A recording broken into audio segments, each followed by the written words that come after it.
Okay, so picture this scene with us.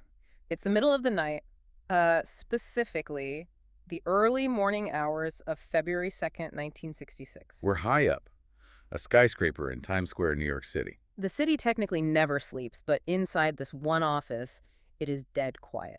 It sounds like the opening of some old noir film. Yeah. You can almost see the shadow of the blinds on the wall. It really does, and our main character, our protagonist, he totally fits that bill. His name is Cleve Backster. And we have to be really clear about who this guy was. Because when you hear plant communication, you might start thinking of, a hippie burning incense. Right. But that is not Cleve Backster. Not at all. This man was a hardcore interrogation specialist, CIA trained. He founded the Baxter School of Lie Detection. He spent 18 years of his life dealing with deception, physiological responses, and just cold, hard data. Exactly. He's the guy who teaches police how to catch liars. So he's in his lab, it's maybe 3.0 or 4.0 a.m., and he's bored. And he sees this dracaena cane plant. His secretary bought it just to, brighten up the place. And on a whim, he thinks, I wonder what happens if I hook this thing up to a polygraph. Specifically to the galvanic skin response section, the GSR. In a person, that measures skin conductivity. You get nervous, you sweat, conductivity changes, and the pen on the chart jumps. Okay, but here's where I get a little stuck, just on the physics of it. His first goal was just to see how long it took for water to get from the roots to the leaves. That was the idea. So he figured water hits the leaf, it's more conductive, the pen should go up. But why use a polygraph for that? It seems like a very complicated way to watch a plant get water. Well, that's the logical assumption. But what happened is, it wasn't logical. The chart didn't go up. It went down. It went down. A wild excitation pattern, he called it. And to a polygraph expert, that specific jagged tracing meant one thing. It looked exactly like a human being terrified of being caught in a lie. So it wasn't a reaction to hydration. It was a reaction to a threat. Exactly. So Baxter's staring at this chart, totally confused. The physics is wrong. The pattern looks like a panic attack. So he thinks, okay, I need to threaten it for real. He dips a leaf in some hot coffee. Nothing. The plant is, bored. So he thinks, I need a real threat. And this is the moment. This is the thought that changes everything. He thinks, I will burn that leaf with a match. But, and this is the absolute crucial detail, he didn't have a match. He didn't even move to get one. He hadn't touched the plant. He just formed the intention in his mind. He visualized it. That's all it took. The instant that image of fire entered his mind, the polygraph pen shot off the top of the chart. The plant didn't react to an action. It reacted to a thought. Just think about being in that room. You're a trained interrogator who deals in facts, and suddenly your equipment tells you a houseplant can read your mind. He said he wanted to run into Times Square and scream, my plant reads my mind, but then realized at 4 a.m. he'd just blend in with everyone else. And that was the birth of what he called primary perception.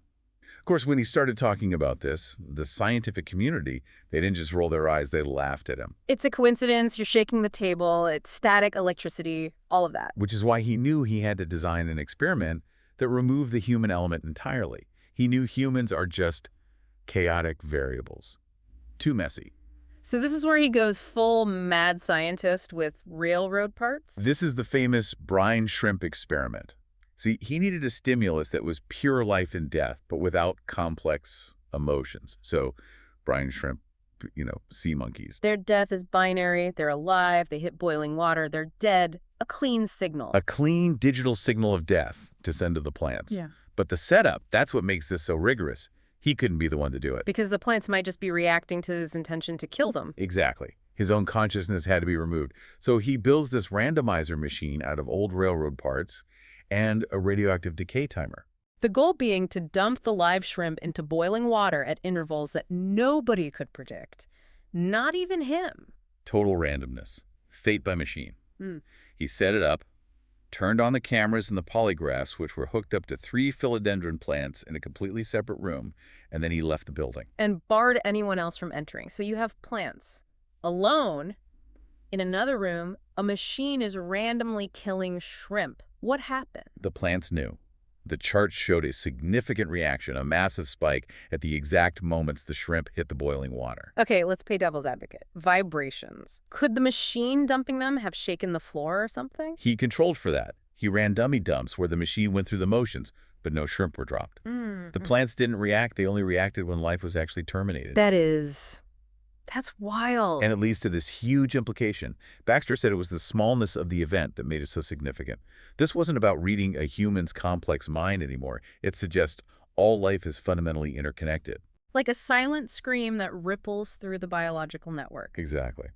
And once he opened that door, he realized, well, it's not just plants. This wasn't a botanical thing. It was a biological thing. Which is where we have to go into the kitchen. And I have to say, this part actually disturbed me. I will never look at breakfast the same way again. We're talking about yogurt. Yogurt, seriously. Yep, specifically the live bacteria in it. He hooked up electrodes directly into a test tube of yogurt, treating it just like another subject. What could possibly trigger a cup of yogurt? Doesn't have a lot to worry about. The death of its kin. Baxter found that if he killed bacteria in another container with antibiotics, the monitored yogurt would just scream on the chart. There's that story about the party trick, right? Yeah, he had the yogurt hooked up during a party. He drops a bit of fresh yogurt into a guest's vodka tonic. Alcohol kills bacteria instantly. And the moment that yogurt hit the vodka, the yogurt being monitored back in the lab, completely safe, reacted violently. It sensed the death of the other bacteria. That implies some kind of hive mind. But the egg experiments, that's where the idea of survival really comes into play. Right. This is where the theory gets even more nuanced. He hooks up non-fertile eggs. And first off, he finds a pulse. About 157 cycles per second. Which is the same as a chicken embryo's heartbeat, even though there's no embryo. Creepy, right? But then he starts boiling them, one by one. So he hooks one egg up to the monitor and then starts dropping the others from the carton into boiling water. And when the first egg went in, the chart went crazy. Second egg, another huge reaction. But by the third egg, nothing. Flatline. It stopped reacting completely. Why? This is a crucial part of his theory. He believes they went into a state of shock. He called it fainting.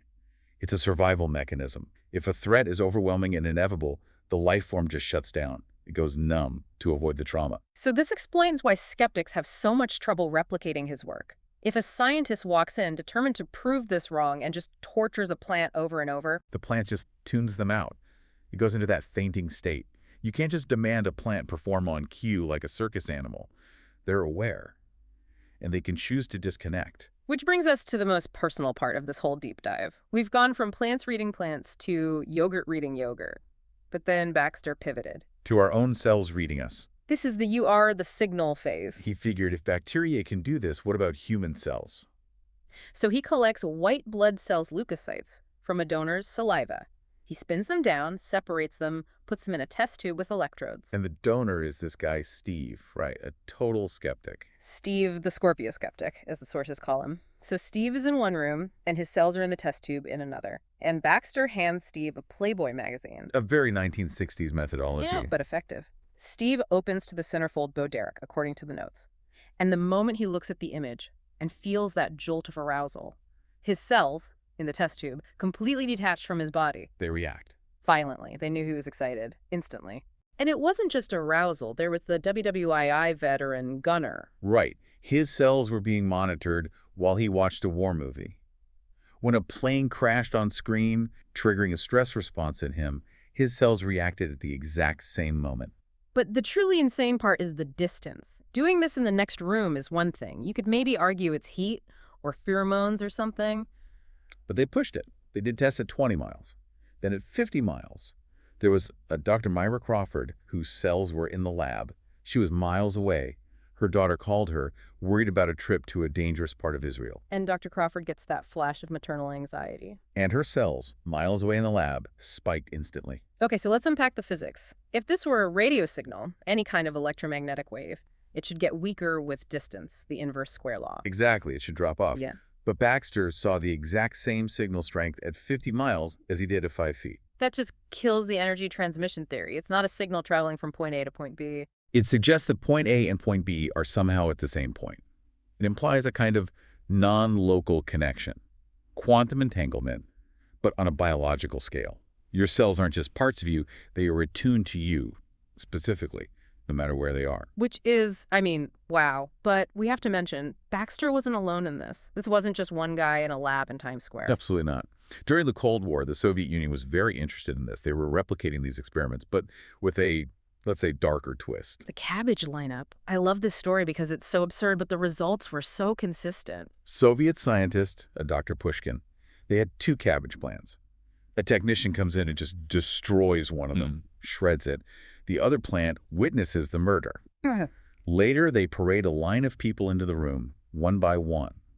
The surviving cabbage does nothing until the killer walks in. And then it freaks out. A massive reaction. It identified the culprit, like it held a grudge or at least a memory of that person's specific energy. It's not just the Soviets either. There were others. Right.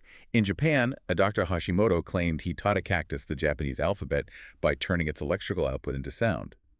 And an engineer, L. George Lawrence, who used living mustard seeds in the desert to try and pick up signals from deep space. So plants, solving crimes, making music, listening to the stars.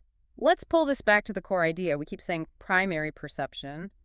How is that different from, say, ESP?